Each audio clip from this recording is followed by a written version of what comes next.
So guess what? I'm going to make a chili garlic oil. So I have a vinegar, and then there is a salt and black pepper and oil. So ito na nga, may nakahanda na tayo ng oil. Paiinitin natin yan. Saka natin ilalagay ang garlic and chili pepper. Okay, ilatag na natin to sa kawali.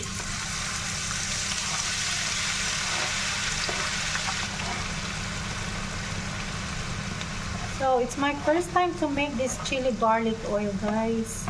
Tingnan natin kung anong resulta.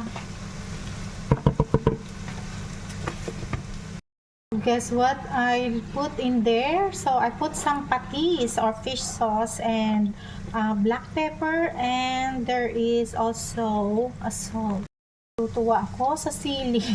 Nilagyan ko siya ng mahaba.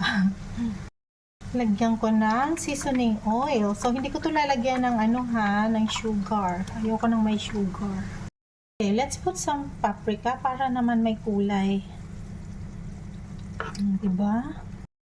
Ayan na guys. Finish na po. Ayan na. Pwede nang sausawan ng siomai, ng mga kung ano-ano. Pwede sa noodles. Ayan. May sausawan na tayo. Thank you guys.